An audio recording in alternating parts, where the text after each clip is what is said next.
And so a lot of us, well, I'm going to speak for myself. At times, for me, a big part of things is like, productivity. Like we have multiple things that we're juggling. Like a job, we want to be a director, a writer, model, actress. So can you talk a little bit about some best practices around like productivity? And I find that successful people like have a focus. So can you talk a little bit about being focused and what you do to stay productive? And this is for each of you. In my position, I wake up every morning and say, what in my role can I do to make Actors, Miles, and Talent for Christ better?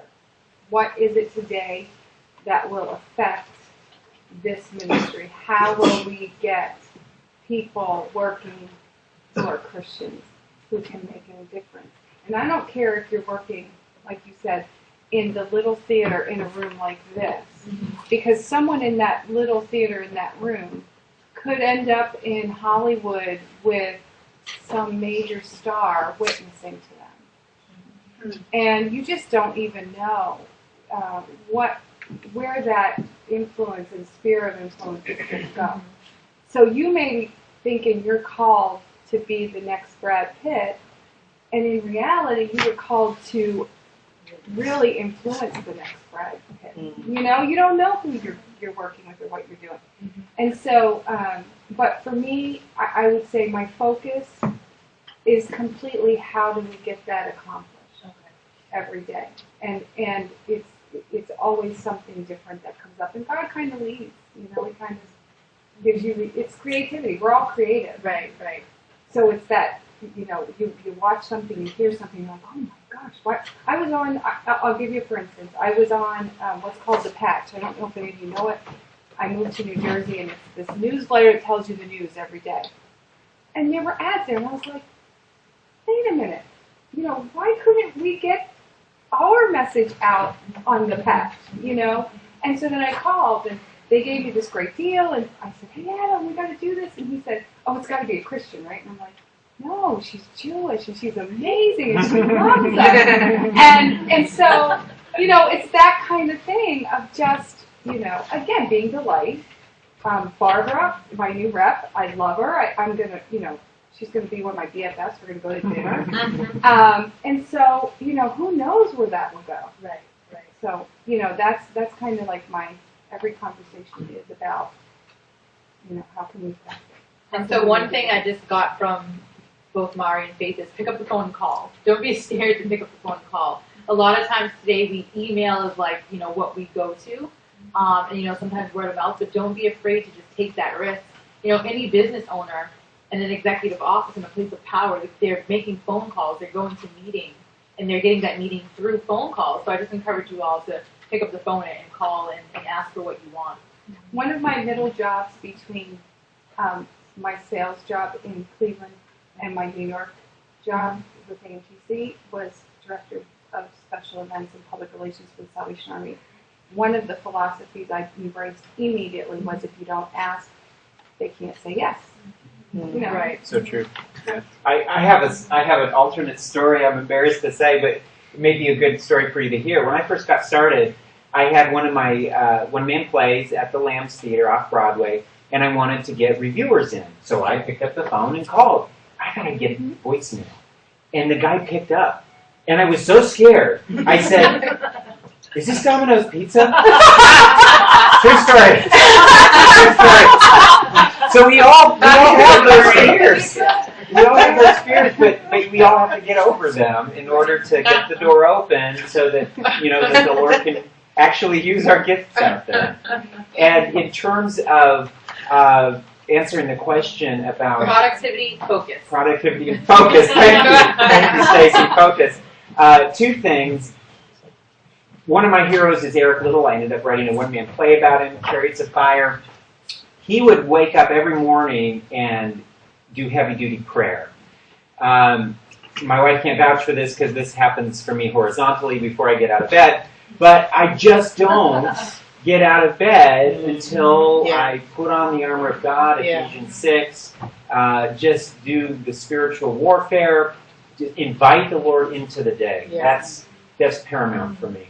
Then the second, kind of a little helpful hint I heard, in grad school I got to study under Jerome Cooper Smith, who wrote episodes for the original Hawaii Five-0, and he worked with, I'm going to forget his name. Anyway, this mentor of his said divide the day.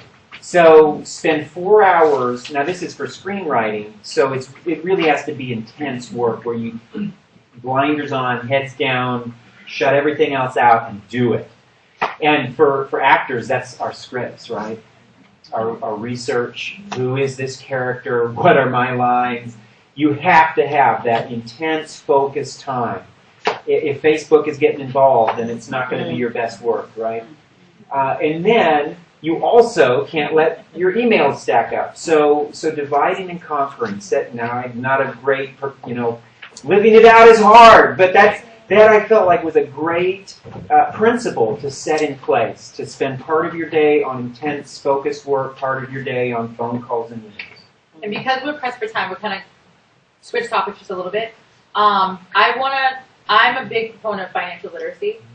So I want to talk a little bit about having the right money mindset.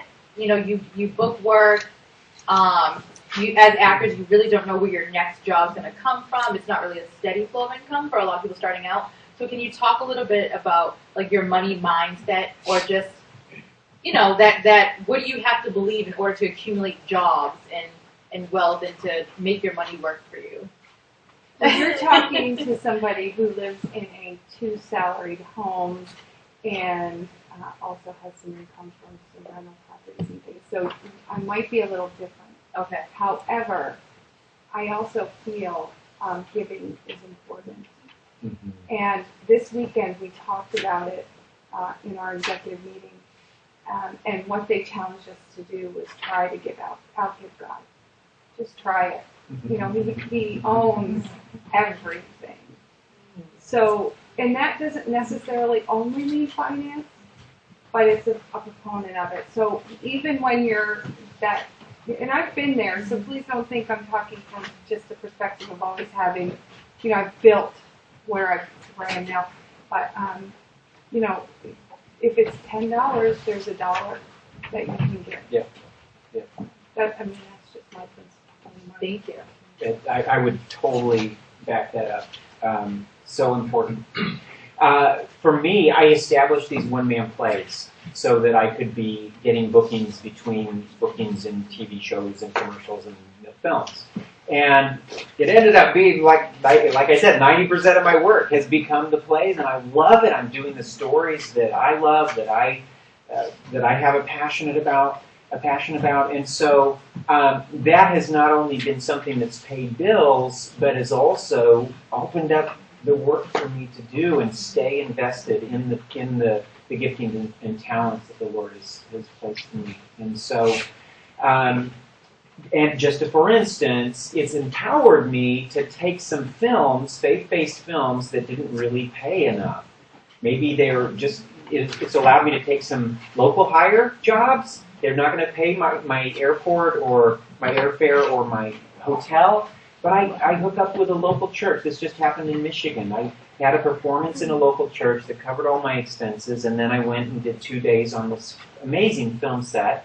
And Beyond the Mask, watch for it when it comes out. But I probably couldn't have taken that job had I not had a booking of one of my plays to kind of fill in the gaps. And Mari, if you could talk a little bit about money mindset. Money mindset, for me, it's just me in a 1-bedroom apartment, and I'm responsible for 2 pets. Not true, I'm not that lady yet. But I experienced the flux of income, and I just want to say that we need to recognize the lifestyle that we've chosen and the industry that you've chosen. And if you need to have that bread and butter job, have it, do it, and be proud of yourself and continue to work that job because it's allowing you to do what your passion is. I also think you need to be smart and know that because your income may not be consistent, if you had a great day, you may not deserve to go get that Starbucks coffee. As an individual who, especially as an artist, we tend to be emotional, so we feel like I deserve this today, or I deserve to go out. And you have to check yourself sometimes, and also I think it's very responsible to, whenever you do get the check, or if you are working that bread and butter job, put money away in an emergency fund, an account, a bank account that you will not touch, and that's for a rainy day. Just like our grandparents always say, put your money away for a rainy day. Do that. Don't get hooked on the credit card. I can go on and on about financial literacy. But also be really careful with your credit card, because as an entertainer, it's like, oh, but the check's going to be here in 2 weeks, and I know it's coming. I already did the job, so I'm going to use my credit card now, because when the check comes in, I'll pay it off. But then when the check comes in, you're thinking, oh, but I want to use the check. That's my second to last point. And my last point is make sure that you're donating money, tithing. That's very important, just because when you do give, you're still planting a seed, and you're planting a seed for your spiritual growth. So I guess those points are emergency fund, focus, keep that bread and butter job, don't complain about it. Think of the people that you're meeting along the way. Talk to other people. Oh, I'm delivering pizzas this weekend because, I want to do some indie projects next week, like what you said. So just think about reality and the responsibility of covering your bills and living and maintaining a decent lifestyle, and not being too emotional with your money. Awesome. And so I want to take this time just to open up for questions from the audience. Does anyone have a question that you would like to ask? Sure. While we're still on the topic of financial literacy, I'm sure we're all, guilty of being a slave to the things that we own, which means we work for the things that we own, and instead of working for our personal happiness. So, for instance, I have a car in the city which I don't need, so I find myself working to pay that car note instead of working towards my passion or auditioning and that kind of thing. So, how did you guys personally handle that? I've got a zip car. only pay for it when I need it. Yeah, no, we simplify. A simple life. And y'all, I have to say, just a little bit of a tangent, but not. Get on the list at Manhattan Plaza. Took us 10 years to get in, but we only pay a third of our income in rent. So it is totally, I mean, we literally had a season. They kind of changed their way they were doing it. We had a couple of months where we paid nada. Zero. Seriously, not joking. I mean, then that's offset later. It's not like I'm paying $50 a month, but it fluctuates with what comes in. And we did a workshop on affordable housing, so I'm sure we can dig up that info for you guys if you're interested. Just send us an email or Facebook message, and we can get that for you. I would really love to address this one, because a year ago, I looked at my finances, and I looked at my overhead, and I looked at my stress, and I thought about how many times I was nervous or anxious or concerned about being able to pay the rent. So I moved. I sucked it up, and I moved, and I got rid of a bunch of stuff. I sold clothes and books, and just thought, what do I really need? And I didn't like the fact that I didn't have as much, but I liked the fact that I was saving $450 a month on my rent. Amen. And I liked the fact that I didn't have to stress out as much if I wasn't making that much money. And I still stress out. Jeanette knows. I'm always calling her like, oh, what am I going to do? But your peace of mind is really important. So look at your cable bill. Are you really home that much? Do you really need to spend $115 a month for cable? Call them up, knock it down. Do you need the car? Can you sell it? Can you lower the insurance? Call everyone and everything and ask them to lower it. And if you do have credit card debt, call them up and say, can you lower my APR? That's a whole nother workshop, but there's a lot of things you can do. And just think, what do I really need? And I'm not sacrificing it because I'm getting more, because I can do more of what I want, because I don't have these material things holding me back. And it's a witness of God's provision. Yes, it is. God's what? Provision.